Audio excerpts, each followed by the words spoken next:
Granite ಮೇಸ್ತ್ರಿಯಾಗಿರುವ 53 ವರ್ಷದ ವಿಜಯ್ ಕುಮಾರ್ ಮಂಗಳವಾರ ರಾತ್ರಿ ಹೃದಯಾಘಾತದಿಂದ ನಿಧನರಾಗಿದ್ದಾರೆ. ಮೂಲತಃ ರಾಜಸ್ಥಾನದ ನಿವಾಸಿಯಾದ ವಿಜಯ್ ಕುಮಾರ್ ಅವರಿಗೆ ಪತ್ನಿ, 1 ಗಂಡು ಮತ್ತು 1 ಹೆಣ್ಣು ಸೇರಿದಂತೆ ಅಪಾರ ಬಂಧು ಬಳಗದವರನ್ನು ಹೊಂದಿದ್ದಾರೆ.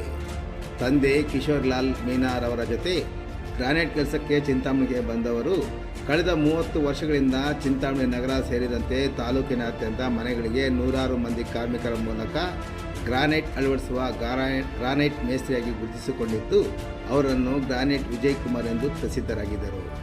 ಮೃತರ ಪಾರ್ಥಿವ ಶರೀರವನ್ನು ಚಿಂತಾಮಣಿ ನಗರದ ಬೆಂಗಳೂರು ಜೋಡಿ ರಸ್ತೆಯಲ್ಲಿರುವ ನಗರದ ಅಶ್ವಿನ್ ಬಡಾವಣೆಯ ಅವರ ನಿವಾಸದ ಬಳಿ ಸಾರ್ವಜನಿಕರ ಅಂತಿಮ ದರ್ಶನಕ್ಕೆ ವ್ಯವಸ್ಥೆ ಮಾಡಿದ್ದು, ಮಧ್ಯಾಹ್ನ 1 ಗಂಟೆಯ ನಂತರ ವಿಮಾನದ ಮೂಲಕ ಅವರ ಪಾರ್ಥಿವ ಶರೀರವನ್ನು ಅವರ ಸ್ವಗ್ರಾಮವಾದ ರಾಜಸ್ಥಾನಕ್ಕೆ ಕರೆದೊಯ್ಯುವುದಾಗಿ ಅವರ ಕುಟುಂಬದ ಮೂಲಗಳು ತಿಳಿಸಿವೆ. ಮೃತರ ನಿಧನಕ್ಕೆ ಚಿಂತಾಮಣಿ ಟೈಲ್ಸ್ ಮತ್ತು ಗ್ರಾನೈಟ್ ಹಾಗೂ ಇತರೆ ಕಟ್ಟಡ ನಿರ್ಮಾಣ ಕಾರ್ಮಿಕರ ಸಂಘದ ಅಧ್ಯಕ್ಷ ನಾರಾಯಣಸ್ವಾಮಿ, ಮಾಳಪಲ್ಲಿ ಇಂಜಿನಿಯರ್ ನಾರಾಯಣಸ್ವಾಮಿ, ನಿವೃತ್ತ ಲೋಕೋಪಯೋಗಿ ಇಲಾಖೆ AW ಸುಬ್ಬಾರೆಡ್ಡಿ, ಗುತ್ತಿಗೆದಾರ ಪ್ರಶಾಂತ್ ಸೇರಿದಂತೆ ಇತರೆ ಗ್ರಾನೈಟ್ ಮತ್ತು ಕಾರ್ಮಿಕರ ಸಂಘಟನೆಗಳ ಪದಾಧಿಕಾರಿಗಳು ಮತ್ತಿತರರು ಮೃತರ ನಿಧನಕ್ಕೆ ಸಂತಾಪ ವ್ಯಕ್ತಪಡಿಸಿದ್ದಾರೆ.